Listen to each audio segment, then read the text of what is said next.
Hello book lovers, welcome to Uncommon Reader. I'm Daniela. How are you? Thanks for stopping by.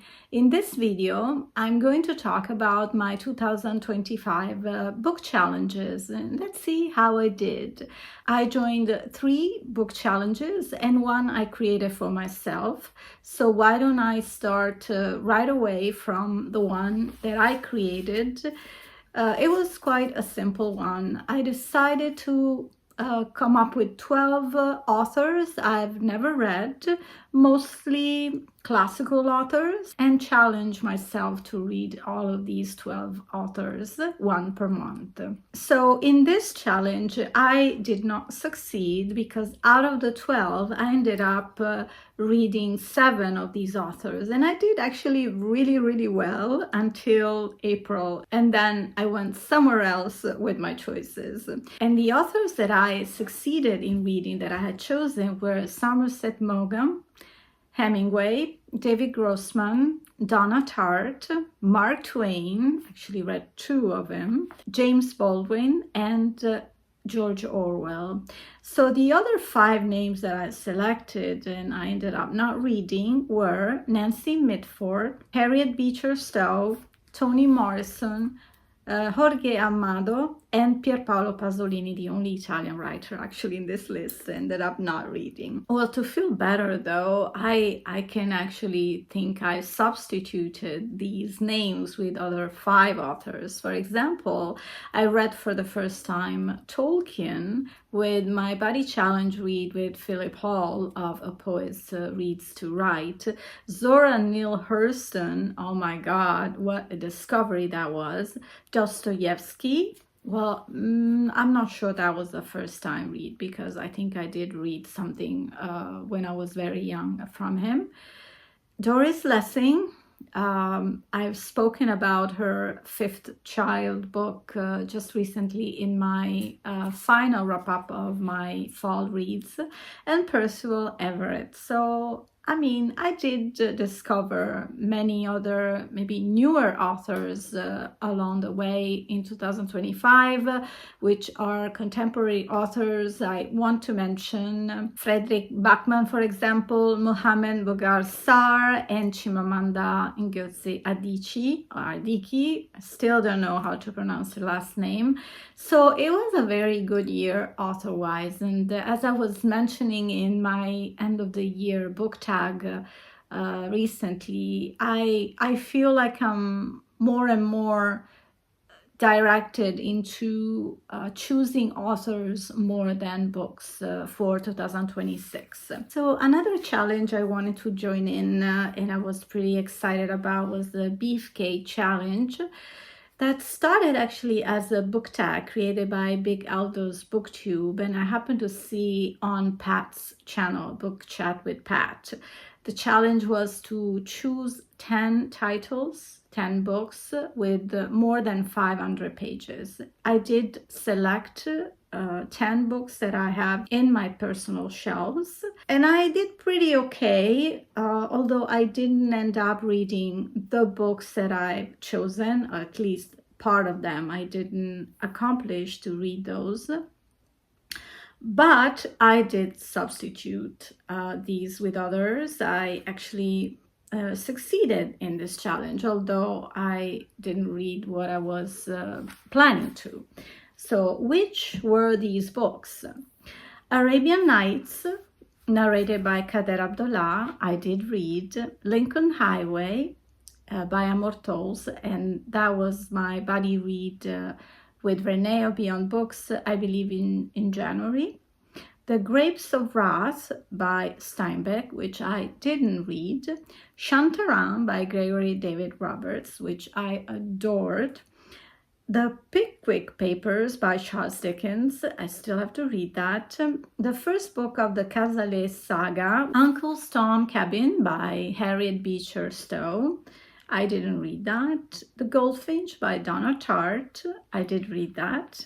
A Hatful of Cherries, which is actually the translation of a book by Oriana Fallaci that's not available in English, but the meaning of the title is A Head Full of Cherries, which I did read, and A Tale of Love and Darkness by Amos Oz. I didn't read this yet, but I did read other Beefcake books like The God of the Woods by Liz Moore, that has around 600 pages. Inshallah, another amazing book by Oriana Fallaci with over 800 pages.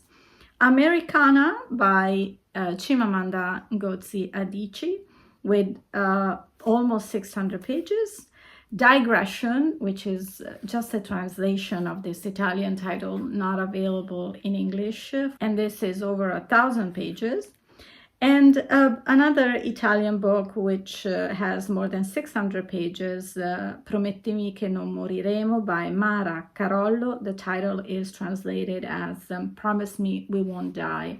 And it's a beautiful coming of age and over story crossing the two world wars in Italy. So I did substitute the titles that I was planning to read, so I think I could consider this another successful challenge achieved. And actually, some of these books I ended up choosing for the Big Book Summer event created by Sue Jackson, and this year co-hosted by Melinda of A Web of Stories. I forget the title I've chosen because some of these I had already read during the summer, but I did a video on that matter, so I will link that in the info box as well for you. And now it's time for the biggest challenge of all, the Diversity Book Bingo Challenge created by Ellen at Ellen Made Book Club. And I need my computer for that. So this was quite an intense but fun challenge to do, and I will share some images while I talk because the bingo chart had quite a few entrances, 25. So we had a topic, but also we had categories that we needed to fill in, like the diversity representations on voices, indigenous people, minority, LGBTQIA+, disability, neurodivergence, and also continents. So you would have to pick a new author and a total new setting for you, so a different country you've never read anything from. Africa, Asia, South America, North America, including Hawaii, Australia, Oceania, and Europe. So I did bingo the whole way. I am so happy, as you see. I did miss, though, to find new authors from Australia and South America. I wanted to read Jorge Amado in December, but ended up not being able to include him in my December TBR.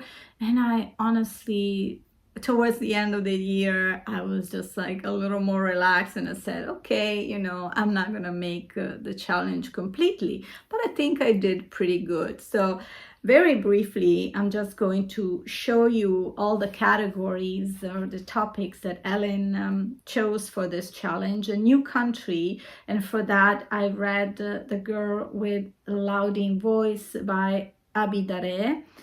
Laughter, I've chosen The Sunshine Cruise Company by John Niven. For another reading event, this was my buddy read with Renee, Lincoln Highway. For the memoir and biography, I have the Italian version of Things I've Been Silent About by Azar Nafisi. The feminist lot is occupied by Simone de Beauvoir with The Prime of Life, her second autobiographical book that I am still reading but will finish in December. For the nonfiction, Uchronia by Emmanuel Carrère, one of my favorite authors, recommended. This was recommended to me by an Italian booktuber, my first encounter with David Grossman, More Than I Love My Life. it was a tough read for me. Actually, I wasn't really enjoying his writing style much. The second-hand slot is occupied by Zora Neale Hurston with Their Eyes Were Watching God. Love this book. Island, I chosen We Do Not Part by Han Kang. Future empowerment, here I've chosen a book that I've already used for New Country, but it's totally fine because Ellen encouraged actually using the same book for different slots. And we see again The Girl with the Louding Voice by Abidare. A book from a library, The Goldfinch, with so many others that I rent each year at the library by Donna Tartt. Animals, Animal Factory by George Orwell. 2025 new release. I've chosen Joe Dicker with a book. It's not translated in English, but maybe by now it is. A Trip to the Zoo. 5-star read, Giovanni's Room by James Baldwin. Prompt from Someone List. And this was a recommendation that I had from someone that follows my Italian channel. 3 Men in a Boat by Jérôme K. Jérôme. A comfort read. So this is a new release by an Italian author I like a lot, Emanuele Trevi, Mia Nonna e il Conte. It's translated as My Grandmother and the Count. And this is a beautiful memoir from his childhood. I just adore his very ironic and romantic way of telling stories, and he is one of those testimonial authors that talk about real things, mostly autobiographical, but they are really well written, and I enjoy them a lot. So for me, Emanuele Trevi is a real comfort read. Book plus adaptation. I've chosen The Painted Veil by Somerset Maugham. Mental health. Here's Emmanuel Carrère again with the moustache. Backhand.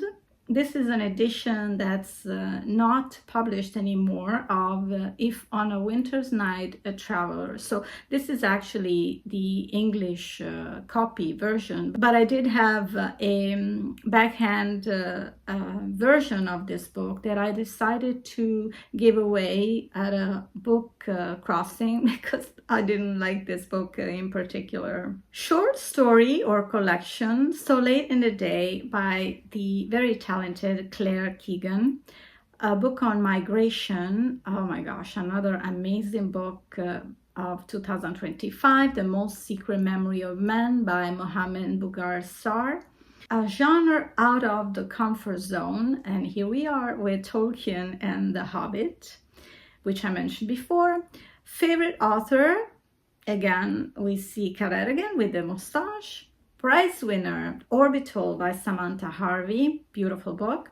And lastly, a translated book, and again, another copy here, We Do Not Part by Han Kang. I mean, I could have picked different books to go in these slots, but I guess I was too lazy. So you may have seen that in these slots, along the cover of the book, I've also added some icons that would represent all the diversity groups and the continents. And besides the ones that I mentioned, South America and Australia, also Europe was missing because, I mean, I feel like I read authors from all over Europe. Although I did read a book that I didn't know how to locate it within the chart, which is Too Loud a Solitude by Bohumil Habral, who is a Czech author. I just didn't know where to put it in the list. So the Europe icon is missing. It's just because it didn't fit in the chart. So I think I did pretty good on these challenges, although towards the end of the year I started to feel the pressure and it wasn't pleasant. So I feel that I'm gonna give myself a break for next year, as I mentioned perhaps in a couple of videos, recent videos already. So no challenges for me this coming year, but plenty of buddy reads, as I find them very enriching, that you can exchange thoughts and perspective with other booktubers, other readers. And I also have my book club with my Italian channel that will keep me busy as well. I hope you enjoyed this video, and if you want to add your thoughts, I look forward to chat with you in the comments. Thank you for watching and supporting my channel. I'll see you soon here on Uncommon Reader. In the meantime, happy reading. Ciao!